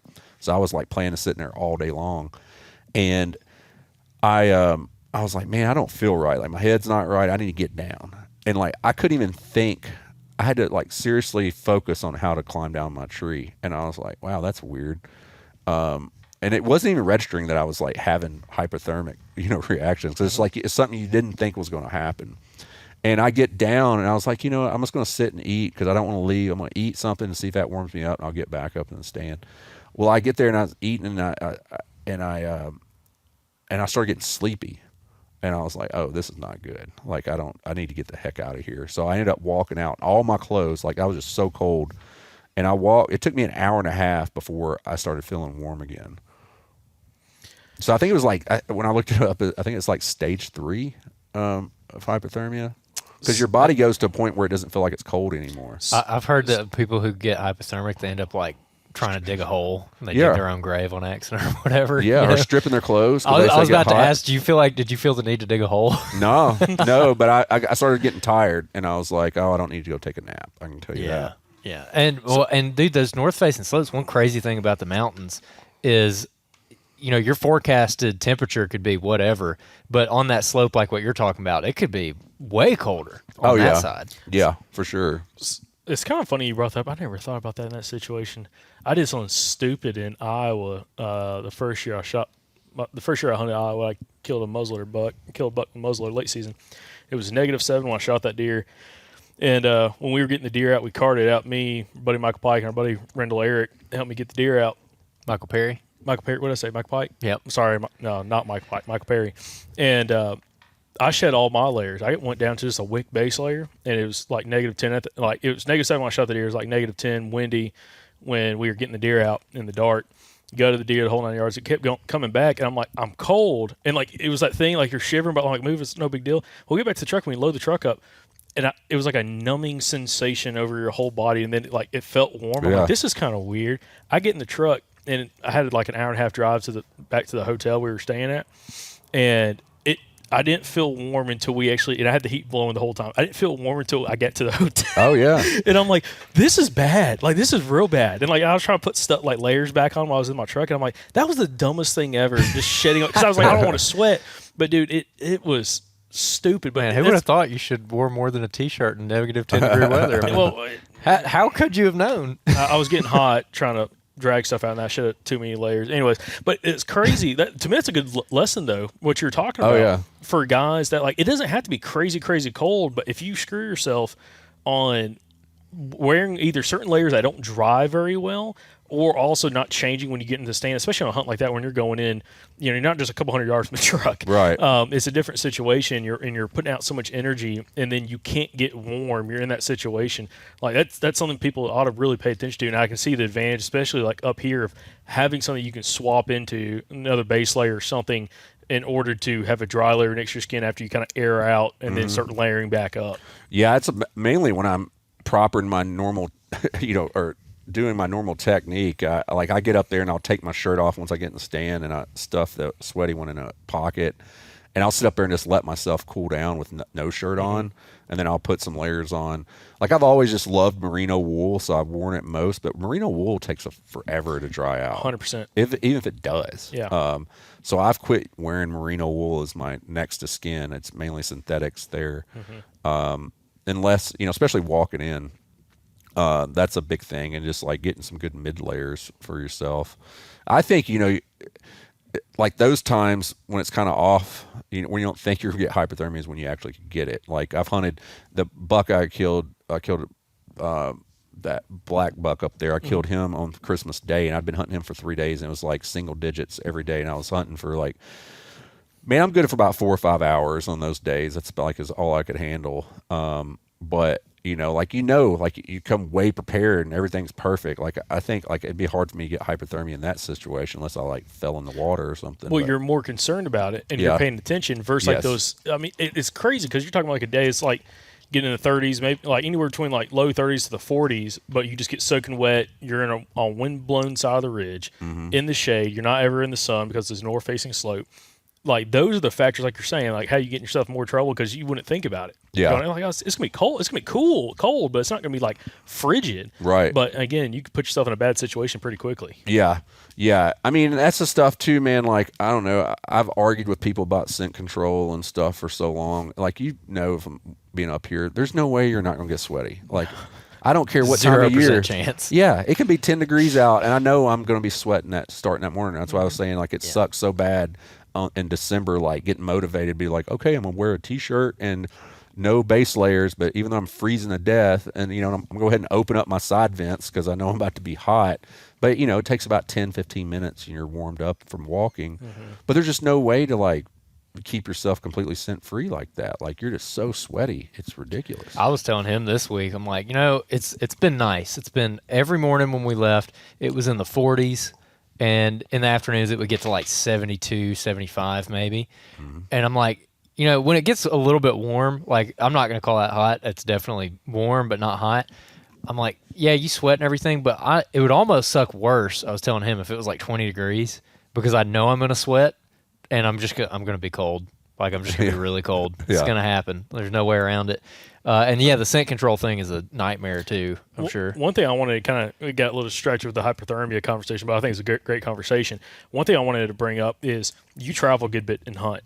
How do you take your mindset and like just grit from hunting these mountains again? When you're not observing a bunch of deer, you're going potentially even a season or more between like actually getting a really good opportunity to go into states where it's maybe a little bit better, actually probably a lot better opportunity, but you're taking that grit with you. How does that apply like your mindset from hunting the mountains to other states? I mean, I think a person that hunts here regularly or, in these mountains, even in Virginia, like where Nathan lives, like, you're so used to just being out there and enjoying the process that you're not so been out of shape on an out-of-state hunt. Like you're more patient because I think you definitely are becoming more patient, and I'm not going to say better hunter, but definitely a more patient hunter than when you go out of state. The problem that you can run into out of state from coming here to there is there can be so much sign that it kind of overwhelms you. Like you're just like, oh, and you jump around. There's just so much sign. Like whereas here, you find the sign. It's usually from the deer you're after. So it's like, okay, I need to focus on this. But when you go out of state and you got a lot more deer, it's like, oh man, like how do I really focus in on what I'm trying to achieve here with all this sign? But when it comes to days like even in like Southern Ohio, more deer than here, not a ton. You're able to stick it out. Whereas I've met guys that I've known like through Timber Ninja that have went and hunted in spots that I've hunted in Ohio, and I give them some pointers, and they come from areas like South Carolina where there's, they're used to seeing 15, 20 deer a set. They go there and it's like, man, there's no deer, and they get frustrated real easy and like want to leave or move. And it's like, you kind of just like I was saying here, you kind of just got to sit in those spots and just trust it that it's going to happen. And a lot of times it does. You just may not kill them, but you stick it out, you can see them. Yeah, no, that's a really good point. And that's one thing I've always wondered where, people coming from like our audience all across the Southeast, some in the Midwest too, but it's funny because every state, I'm sure you probably see this, every state says, the guys from every state says they have the hardest hunting. Oh, okay? Yeah. And after coming up here, compared to Alabama, we got a lot more. We got like the thick pine thickets and stuff, but it's pretty. We were talking about this on another episode. You kind of know where the deer are going to bed at. Like they're going to be in that pine thicket. We got enough hunting pressure. They're going to be in there. Early season, kind of be in some of the draws and stuff. But like late season, they're in that stuff. You're just trying to get an opportunity to like be able to shoot into that clear cut, like with a rifle or that pine thicket, whatever. Like you're trying to get an opportunity out because he's not really coming out of it very much. But it's like up here, it's like to me, the red oak thickets are terrible. But it's also you're dealing with the elevation, the wind conditions, and everything else. There's a lot going against you in an area like this, which to me makes you, when you go to an area that's less aggressive terrain, different cover type, is like I feel like if you can get on deer here, anywhere in that Appalachian Mountains, you could apply it in a lot of other places and probably have some really good conversion success. Because we talk about all the time, we've had other guests talk about, like, man, if you can kill deer in the South, you can go a lot of places and be successful.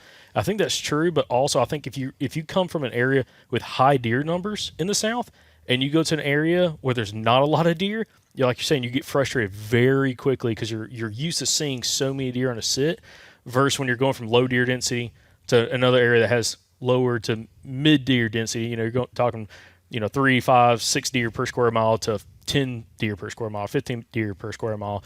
You're good with it. But if you're coming from an area like some of the guys in South Carolina where it's 50 deer per square mile, and you go into an area it's 10 deer per square mile, but there's really big bucks, it could be very difficult for you to stay focused because you're used to seeing so many deer, but you get out there and it's like, man, you might go and only see a couple of deer a day, and you're like, well, this is terrible. Yeah.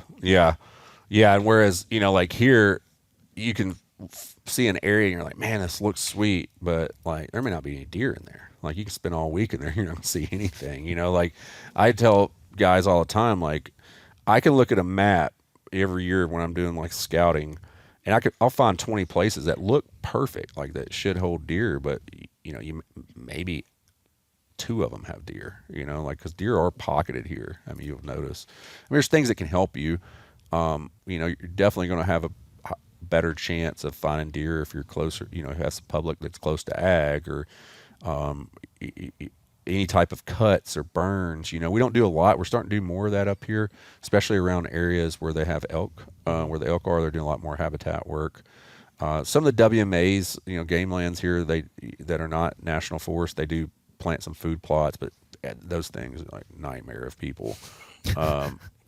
But and also like something to look out for up in these mountains. I mean, I don't have a lot of this around me, but I know of guys that hunt this way and are successful, is finding like these big second home subdivisions up in the mountains and hunting the public around them, because those second homes, they call them hosta deer because they're coming in and eating all the plants. That's where their nutrition is. Because that's the thing. These deer, they're looking for food just as much. Like they're going to be where the food is, and food's not everywhere here.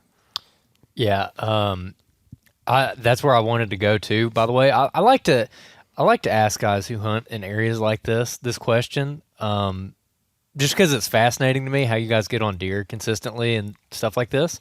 If I were to just like snap my fingers and take away all your spots, like all the spots that you normally hunt are just gone, how would you start tomorrow going and trying to find new areas? Like if you were starting from scratch out here, what would you start doing to go find deer? I mean, I would look for, pull up maps and just look for anywhere. Like I said, I'd start trying to find some ag and some public close to that. And then if that's not available, I start looking for, obviously always north-facing sides is what I like to start with. I want to find some compounding terrain features in those areas and go hone in on that. And definitely like creek drainages, like active creek drainages. That's got to be in there, or I'm not really going to go in there and look, because like I said, there's going to be vegetation there in like old growth forests, so they're going to have browse. And then I mean, oaks, we got oaks everywhere here. Mm-hmm. I mean, we don't have a lot of white oaks, like you said. I mean, and white oaks tend to be more on the south facing sides more than the north facing sides, I've noticed here, but a lot of red oaks and chestnut oaks. So I'm going to look for that. I mean, there's not a ton of people that hunt up here, so I'm usually not worried about pressure. I mean, there's more and more hunting here than there used to be, but we have so much land. But the main things I'm going to look for, is there any ag? If not, is it a golf course, or is there, anything that can provide food is the first places I'm going to look. I mean, you get in the high country here, you get a lot of balds too, so that's going to be grass, and there tends to be some deer up that way. A lot of times. And then, what you'll find around some of these spots, depending on where you are around here, some of these old balds and stuff, or some of these lands that used to be old homesteads, you'll find some apple trees in there too, which spot I hunted this past week is just loaded with apple trees everywhere. But bears take a whipping on those, man, and they kill them because they climb them and break them and stuff. Oh, interesting. Mm-hmm. Okay. Yeah, man, we saw, just driving around, we didn't find any in the woods, but driving around The whole time we've been driving through North Carolina, I'm like, there are apple trees everywhere. Yeah. Everywhere. Especially where y'all were. Yeah, there's a lot of apple trees. There's like millions of apples in this Yeah. part of the country. Yeah, I mean it's sporadic, where they are, but we do have them, and they tend to grow apples at higher elevation too. They do better at a higher elevation, I guess. No, I guess they do because every tree had like a million on it. It was pretty. Oh, yeah. And I was like, gosh, if we could just find that on the public somewhere. Yeah. Yeah. I mean, and also Christmas tree farms in certain spots. I mean, those are really good habitat for deer. As far as feeding. But yeah, just finding the food and you'll find the deer. Yeah. Also, you mentioned mountain chestnut oaks earlier. Mm-hmm. I really want to talk about that. We call them mountain oaks. Some people call them rock oaks, but it's a mountain chestnut oak. It's Buck like oak. The buck oak, but the official quote unquote name is mountain chestnut oak. In Alabama and where we've hunted in Georgia, we don't really see the deer browsing on them a whole lot. Y'all have such an abundance of them here. Is that something you ever focus on? Yeah, for sure. Especially like that. I mean, not all of them are going to be hit, right? I mean, you got to find the ones that are hitting, but I think they like chestnut oak and red oak a lot. I mean, because our white oaks here, they're so easy to rot. It doesn't take long. And I had an old timer tell me the other day. He's like, white oaks aren't worth the crap looking for anyway, 'cause turkeys eat them just as soon as they hit the ground. And you see a lot of turkey scratching around white oaks. He's like, I don't even hone in on those for deer. But also like, beech nuts too. That's another one. I don't run into a lot of beech nut. I know Bo in PA does, and I know certain areas around here I have buddies that hone in on beech nuts, but I don't personally run into a bunch in some of my areas. But definitely chestnut oaks and red oaks. Now listen to, because also a red oak, it lasts longer, and a lot of times it's not that, it's pretty bitter to them when it hits the ground. So they want them to let them sit a little bit longer.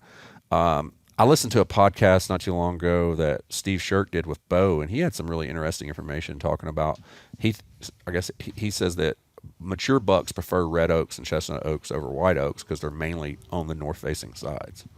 So they just tend to eat those more because they don't want to travel too far to go eat. So that's very interesting. And one thing that we've noticed with those chestnut oaks is that it's almost like they opportunistically feed on them. Mm-hmm. So it's not like they're going out of their way and finding them. But every time I've found feed sign under those, it's on a pinch point of terrain feature where there's a trail coming through, the deer are already walking through there, and they'll stop and they'll grab, they'll just sit there and eat for a minute, and then they'll move on. I'm guessing that's kind of like what you've seen as well. It's not like they're going and spending 3 hours underneath that tree or anything. Well, a lot of it's timing too. Like they're going to be hard on those oaks later in the year than they are now, because right now they still have a lot of browse to feed on. Dude, we saw some browse this week. Yeah, holy crap! All kind of crap. You wouldn't think they'd be eating. Like I saw some eating on jewelweed the other day,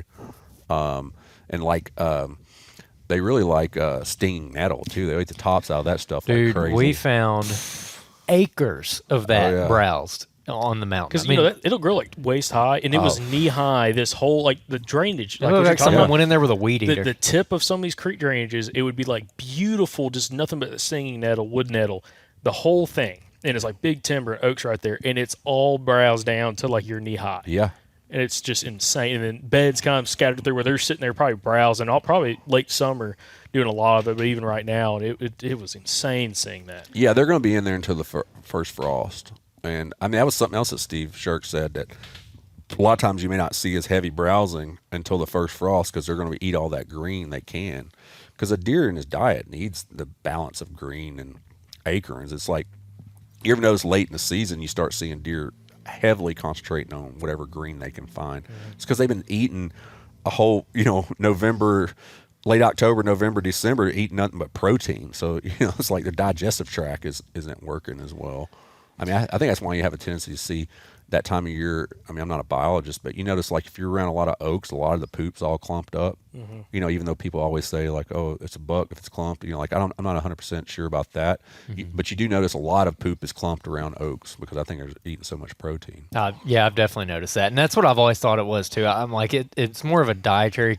Like I have some buddies who are deer biologists, and I've asked them about that because I've always wondered. And they're like, yeah, it's diet. Yeah. I've heard other people say that it's close to their beds. Mm-hmm. Like that means you're close to their bed. I don't know. Maybe it's both.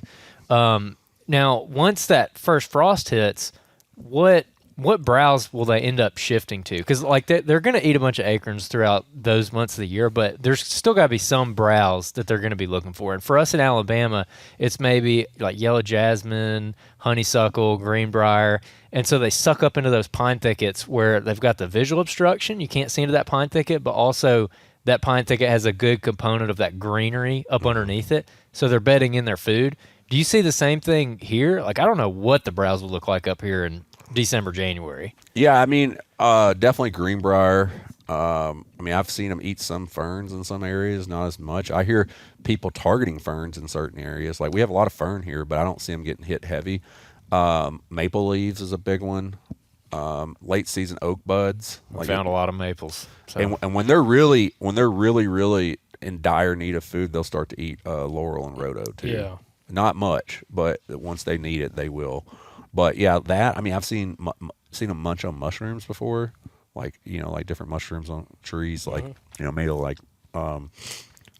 oyster or, chicken or something like that. Chicken like, of the wood, yeah. Not like it's something I target, but I've just noticed them eat that. But I would say maple leaves is a big part. I mean, we have a lot of maple here too. It's funny you said that because I heard I heard that on, I forgot where it was. I don't know if it was a podcast or an article or something talk about maple leaves, and I totally forgot about that until you brought that up, which makes me wonder where we were at, dude. Because I was so mad at how many maples there were. It was maples, red oaks, and poplar, and then chestnut oaks Mount Chestnuts up there. But like I've never seen maples that big in my entire life. Oh yeah, we got some big maples. Like down where we're at, those suckers get cut, and they don't use them. I don't think they just scrap them.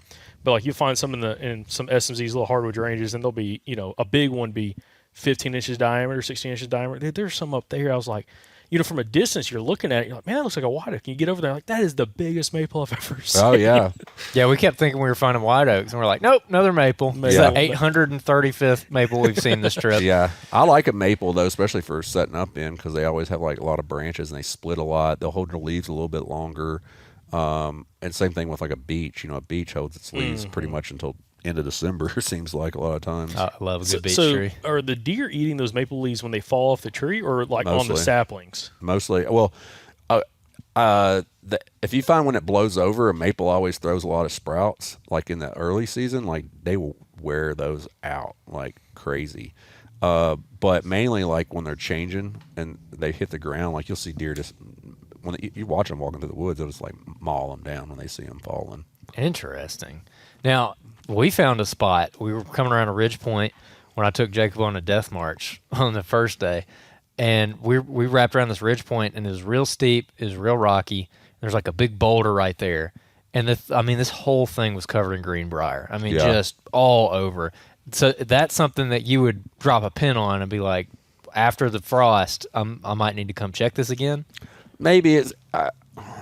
I mean, we don't have a lot of greenbrier, so yeah, like you can kind of see what's been browsed and what's not. Now in Ohio, definitely like Southern Ohio, those big bucks live in those greenbrier thickets. Like I've known a couple people that big buck killers there, and so that every time they cut their guts open on like a big mature age class deer, it'd be full of greenbrier. They just lay up in there and just browse the whole time. But we don't have enough. I think that it's like selective. They definitely will. If I see one that's getting browsed pretty heavy, yeah, I'll definitely I'll hunt it. Okay, interesting.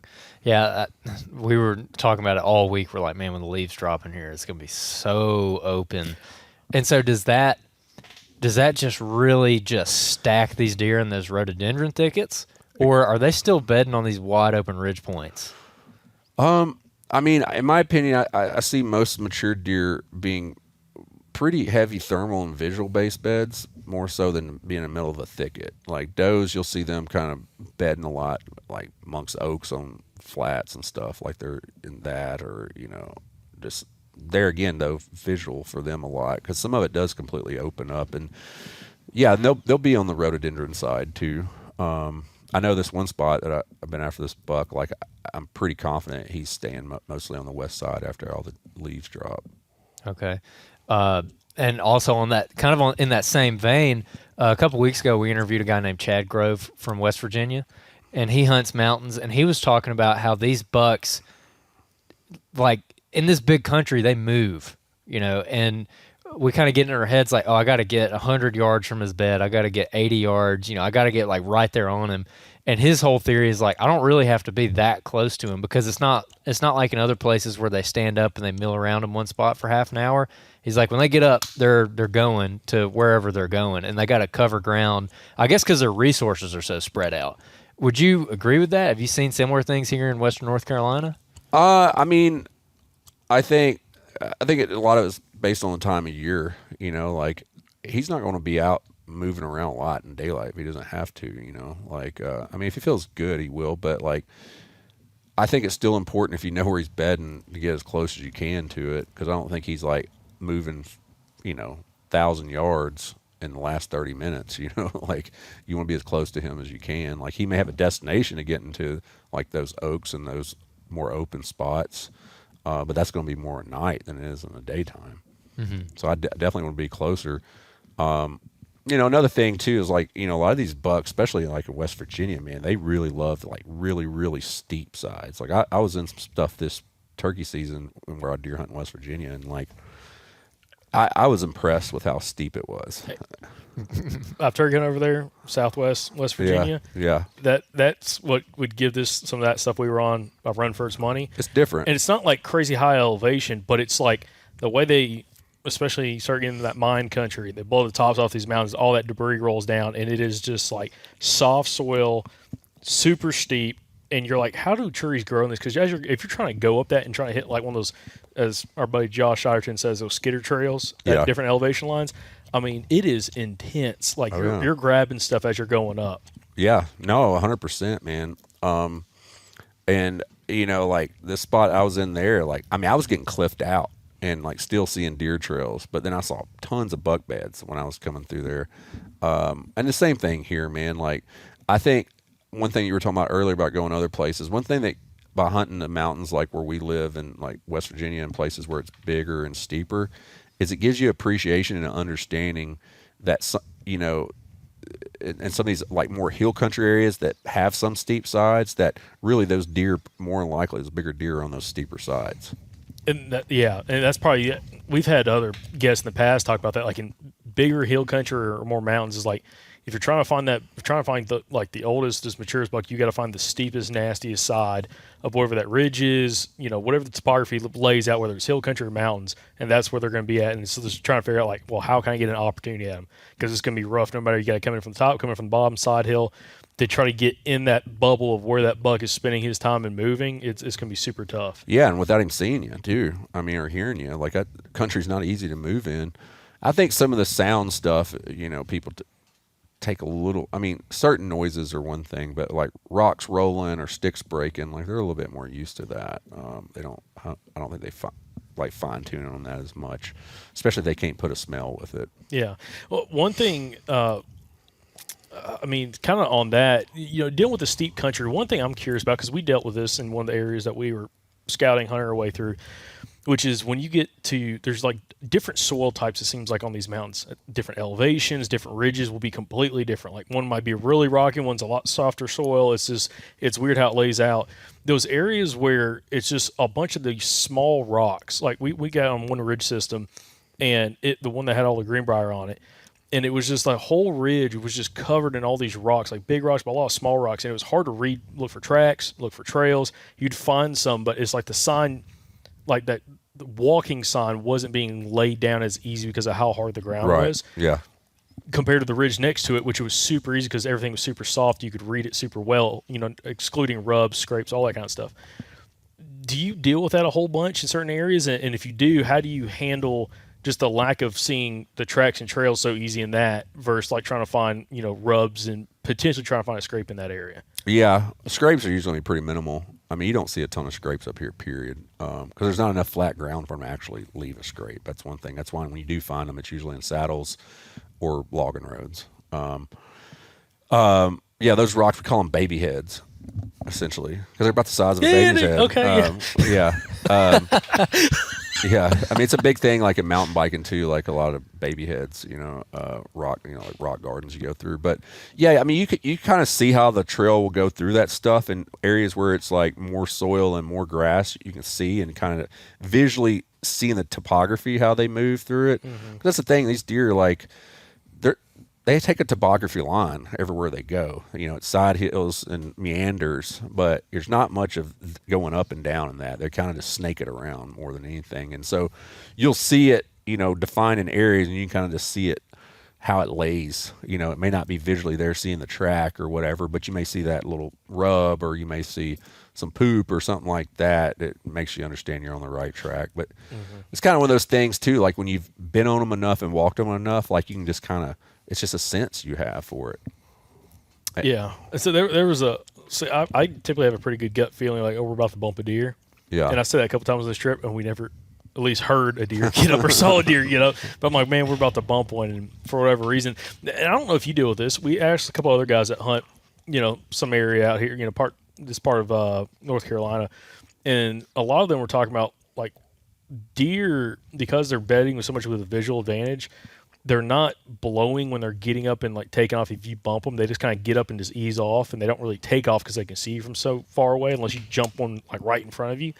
Do you see that the same? Like, yeah, for sure. Okay. I think that's why you don't know you bump them. That's the hard part. Right? Yeah. I mean, I think a lot of times when one's blowing, he or she's not sure. Like they're trying to, like, they're kind of pissed. It's like they can't see you, they can't really smell you, but something startled them, and I think they blow more. Or if they, you know, like if it's doe, especially with fawn, spots you in a tree, like she'll blow pretty heavy, but a lot of times they don't. They just jump and go. Okay. So, oh man, I kind of wish Alabama deer did that a little bit more. That's like the frustrating, man. Those deer are so blow happy. They're ready to roll. Like they see you, hear you, smell you, it's over, and they're gonna let you know about it. But it's like up here, like when we went into that one ridge system that we were running up, you'd find so much sign and beds, and you're like, Andrew made the comment while I was filming him. He's like, we've got to be bumping deer. They're just not blowing. Like they're not letting us know we can't see them as we're coming up the ridge system, just kind of gaining elevation. I'm not looking up enough. Yeah. Scanning. Yeah, I'm just trying to not die. I'm breathing too hard to look up. I'm looking down, just trying to like run the camera and you know, trek on up. But that's I guess one interesting factor specifically about the topography, and again the low deer numbers is like, you know, they have that advantage, that side advantage where they can just kind of slip off the backside, you know, kind of go over the backside of the ridge, and like you just never knew they were even there if you weren't looking up the whole time. Right. Yeah. And they'll let you walk by them too. Yeah. Yeah, we had a doe actually on a little shelf that came off the side of the ridge, a little flat spot that's like maybe half an acre in size. It's got all kinds of weeds growing up on it that were probably a little bit higher than waist tall. And we were going very, very slowly and quietly up this ridge. And we actually got above it, and we stopped and looked back down at it, and there was a doe bedded right there, and she jumped up and ran around the side of the hill. Yeah. And that was the only one that we jumped and saw all week. Yeah. That's the only one. But I'm like, that made me feel pretty good about our access. I mean, she let us walk past her. I'm sure she knew we were there beforehand, you know, but it was kind of cool seeing her get up and we're like, oh, there are deer here. Okay. Yeah. Cool. Yeah. Yeah. You know, it's funny. I don't bump a ton every year, or at least know I do. Yeah. And I mean, also, you know, you're talking about those creek heads and stuff with all that browse. That's also like a really good thermal area for them too. And a good thing, especially if you find a north facing side with a creek, is the thermal is pretty much always pulled downhill there all day long. So that can work to your advantage as well. Is those head of those creek drainages like that, is that something you like also during the rut potentially? Mm-hmm. Okay. Yeah. Especially if there's something up maybe above you that they're also crossing through, like saddle or something like that. Yeah. Okay. Well, you'll see how that terrain lays. A lot of where that is like a really good connector point. Or if it's really steep, because some of these creeks are real steep, that's the only flat point is at the head. So they'll cross right there a lot. Oh, I got one that I wanted to go to this week. We didn't make it there. Yeah, I'm telling you, that's a jam up spot. I was looking at the slope angle shading. I'm like, dude, you can have that. Yeah. Dude. Oh, that was easier to get to than the other stuff we went to. No, for sure. You talk the one that I was joking with you about, like if we came out there, I'm trespassing walking out. That one? No, not that one. That one was terrible. Andrew had this one spot pinned, and it's way back. There's like a little private down below it. He had to take this long loop going up and around the side of the mountain, and I'm talking slope angle shading was rough looking. No, I'm talking about the little hub I wanted to go hunt. Okay, okay, that's a different one. I'm thinking it was a little death mark. No, this other one looks great, but man, it is a. I joked with him. I'm like, if we're coming off, I'm getting either permission from the landowner below it. I'm dropping off to like one of these properties and come out their driveway and you come pick me up or something. Because I'm like, we kill one back there, dude. Like, that's going to be terrible. That's the kind of spot where, like, I don't know if I'd walk in there with a bow. Like, if I'm walking there, I'm taking a rifle. Do you, let me add, Jason, that's a good point. And I was joking with Andrew about that in that spot. But do you feel different, like, during gun season, kind of late season here versus archery season, of, like, either what you're willing to do or how you go about approaching, like, your hunting strategy? Again, covering more ground maybe during gun season. Like, what's your thoughts on that? Yeah, I mean, there's a lot of spots that I tend to go into during gun season that, that I'm on camp, and I don't do as much with my bow because, I mean, a lot of it's just what you got to carry with you, Like, if I'm going in this deep spot that I have to camp in, like, it's kind of hard to also get your climbing gear and stuff back there with you, especially when you want to come out and get a deer out, because, I mean, some spots, you could be 4, 5, 6 miles in if you're going to be camping, and, like, my bag's not big enough to carry all my camp, a deer and climbing sticks and saddles and saddle platforms. So I tend to switch to, that's why I like the gun. Our gun season changed this year. I loved it for years with, we had 2 archery season. We had early archery season, and then we had our late season that would open around the 10th of December and go to the end of the year was bow. So that was second bow. That's why I liked it a lot. And our muzzleloader season always kind of sucked. It was in October, and there was so many leaves on the tree. It was like, it wasn't even worth carrying your muzzleloader. You might as well carry your bow. But now, this year, they've moved our muzzleloader season to Thanksgiving, when gun season used to open. And now gun season opens on December the 1st. So, like, now that primo end of the year time is really, I mean, I think for people that are mature buck hunters, are going to kill more mature bucks now, to be honest. Like, I feel a lot more confident, like, knowing, I stretched out to 50 yards or whatever. Yeah.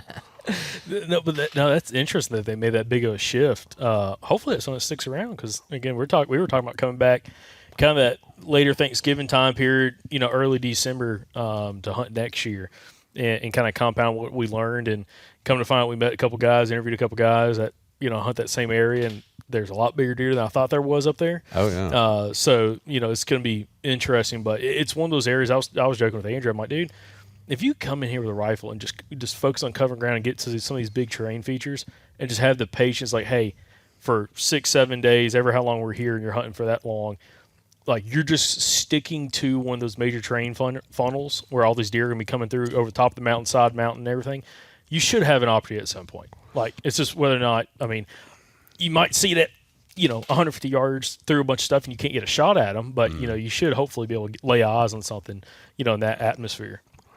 Yeah, or just walking, man, just like slipping around. I've killed a lot of my bucks with a gun, like, see them coming, like, as I'm walking, and, like, just crouch down and, getting a shot, like them working a scrape or whatever.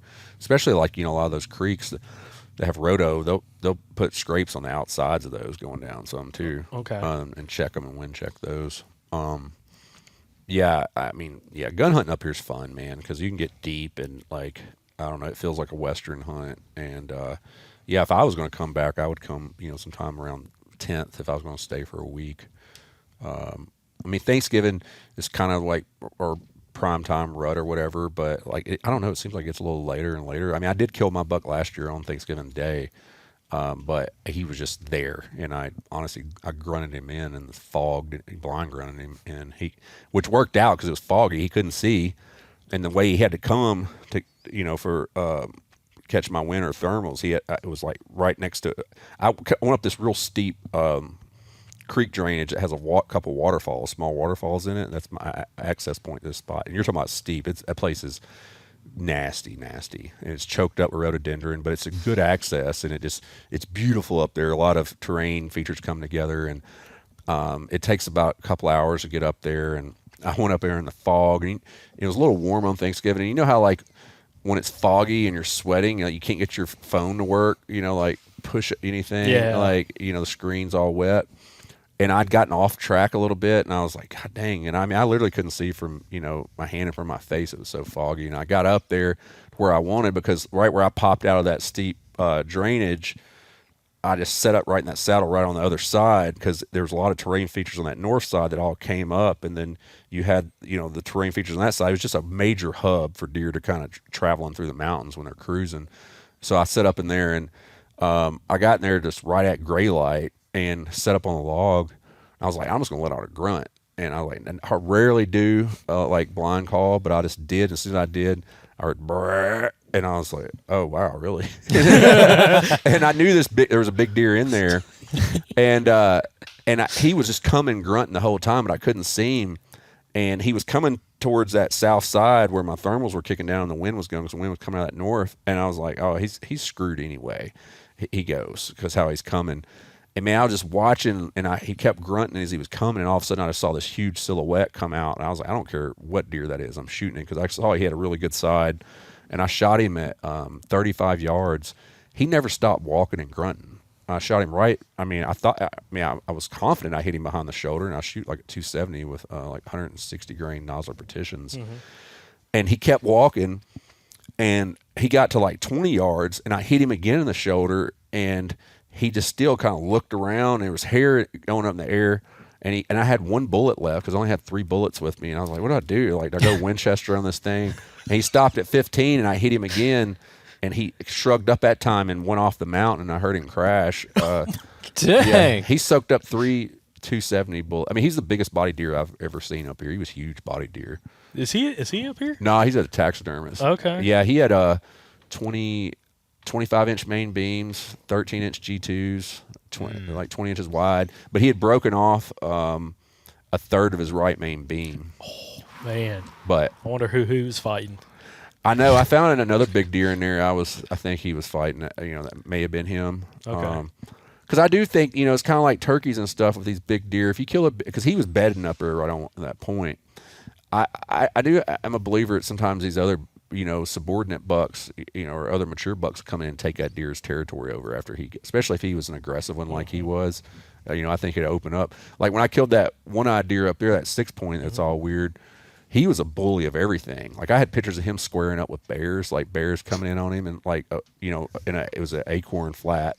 And a bear, up here, a bear, when the acorns drop them, they'll just lay there and just shovel them in their mouth, and they get territorial about it. And I had a picture of him coming in, and that bear like stands up, and he just like kind of squares out, and he's broken off, as you can tell. But when I killed him, more deer started coming back into that area because he was just running all the bucks out. That's crazy. He's the bully buck. Yeah, the bully buck. That's insane, dude. Yeah, he was he was a smaller stature deer. I mean, the deer, I had pictures of him since he was young. He was a 6-year-old deer.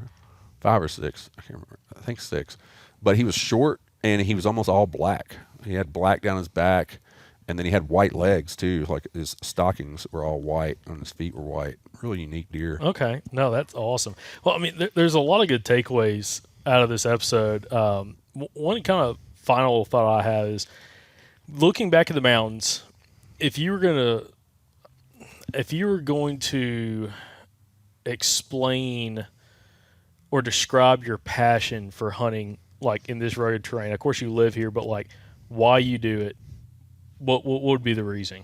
I mean, because I think it goes back to that. It's a sense of adventure. I mean, it's adventure and it's really hard work. Like I've hunted. I mean, I grew up in the river bottoms of Arkansas, which kind of has its own little, hunting those sloughs and tributaries and stuff is kind of unique and a struggle in itself. But honestly, like I've been places out in the Midwest that are kind of flat and, or have hunted private land where you're just getting up and going to a preset stand. That's really not fun to me. Like I like how hard it is here. I like knowing that I'm going to walk in these mountains and, beyond that, like this sounds like, spiritual, I guess, but just watching the world come alive and the sunsets and the sunrises, like they look so much better here. Like you just see a lot of beautiful nature, the terrain, and you just feel like how old it is. Like I just get pumped up about it. And that's why I choose to hunt like mountain ranges everywhere I go, really, like most places I hunt, with the exception of Kansas coming up, it's usually like when I hunted in Iowa, I hunted bluff country up there on the Mississippi River, and it's like very similar, I don't know. I like how hard it is. Like, because if it's easy, it's not any fun. That's the reason I shoot a trad bow. It's just like I enjoy the journey more than the reward, I guess. You're speaking Andrew's language. This is why me and Jason get along. No, listen, I'm the same thing in like the sense of adventure. And that's why I like hunting a bunch of different places. You get the different takeaways, and there's some places you hunt that's a way more adventure. Like up here, dude. Like, and like some of the areas we hunt in Alabama is a little more remote, but it's nothing like this up here. But it's like that sense of adventure. Like, there's a very good chance, if me and Andrew are in there, there's nobody else deer hunting within 5 miles of us, or 4 miles of us. And there's some areas you can go and you get that, and there's other areas you go where there's more hunting pressure, but it's a certain type of adventure that you're going and experiencing, like boat access in Arkansas that we did last year. Yeah. And it's just fun. And like, we ran into some hunters out there, but it's just, that's one reason why personally, I'm glad you brought that up, like the sense of adventure, because that's one reason we do it. It's like, yeah, it's awesome killing a big deer. But most of the time, like, dude, if we kill a 4 or 5-year-old deer, he's 110 inches. I mean, same thing here, Yeah. And it's like, dude, to find those outliers, that's like so much bigger. And it's like, that's what kind of drives us. But it's also like, as Andrew talks about, kind of the storyline of the adventure. I was joking with him because he's not the guy. We were talking about this last night. He's not the guy. If you had some private land, some corn pile set up, he ain't going to be the one sitting there. Yeah. He's like, I'm just going to go book up the mountain. He's like, it's not what gets him excited. And I'm kind of the same way. It's like, when you're able to work and put the pieces together and you have that success, it's so rewarding. And there's different ways of deer hunting, but definitely the sense of adventure is a huge thing for us. Well, you notice, man, like, and I can say this about myself, I'm pretty much a solo type guy, like in general. Like I could be extrovert when it comes to business and stuff, but I'm pretty introverted. And I don't hunt with a lot of people. You find a couple people you kind of sync the same way, because you got to be on the same game plan up here. If not, like, you're not going to be hunting buddies for long. And that's when I'm saying that is, like, the people that I've met and that are successful hunting in the mountains are usually they're kind of odd in a way and to themselves, and like, I mean, these are great friends of mine. Nathan's very like reclusive. But if you're in the same page as him, like, he and I are real good friends but he's successful because he's out there by himself. He likes being by himself. Heath Jolly's another one, like one of my best buddies. But he's kind of an odd bird, and he's by himself, and he like just being out there. I mean, I think, I just see that, like, you don't see a lot of people that are killing a lot of big deer in the mountains that run around in big hunting parties. At least I've noticed that. Yeah. No, I can see that. There's definitely a commonality between that personality type and guys that are successful in this kind of environment. Because I feel like if you're relying on somebody to push you, you're not going to be successful. Mm-hmm. Like, you got to have it like deep down within, like, hey, this is my goal. I'm going out and doing this, and trying to rely, solely on yourself to execute. Because nobody's going to help you climb that mountain. Nobody's going to help you wake up in the morning and go, hey, man, we need to get out there. Like, it kind of relies back on you to have that, be able to overcome that adversity and have that mindset, that grit to get out there and specifically stick with it. Mm-hmm. Oh, for sure, 100%. I mean, because it's all time. That's the thing, man. Like, that is the number one piece of advice. Wish we could sell it, but is if you're going to be good at hunting mountain bucks, low deer density, you got to put in the time. And it's not just time on the stand; it's time walking the woods and getting a feel and understanding to where you're like I was saying, you have that kind of sixth sense. You're just like, okay, yeah, this is where it's at, and this is where it's going to happen. And it's hard to articulate that, like in a podcast or whatever. It's very hard to articulate. It's like what you experience and what you just feel, and you're just like, okay, that this is what they're doing. This is how they're doing it. Well, not to go down a rabbit hole here, but it kind of goes back to like the whole gear junkie mindset, where like I don't think there's really anything you could purchase that's going to make you a better, like, consistent deer hunter. No. It might give you confidence, but the thing might simplify a process for you. But when it comes to like consistency and the woodsmanship and knowing how to put yourself in the right position, it's all self-taught and learned. Like, you can pick up things from like podcasts like this and hear guys explain like what they do, but unless you go out there and try to start putting the pieces together for yourself, you can't just go take something from like an episode like this and then automatically go out there and start having success. Like, you've got to kind of test, run, and figure out, what can they do, that listener or that viewer specifically, on applying what they're hearing, but go out there and get personal experience and seeing what their own gut feeling is after a while. Because, I mean, that's a huge part. Like what you talked about earlier, it's a gut feeling. It's hard to explain a lot of this stuff. Yeah.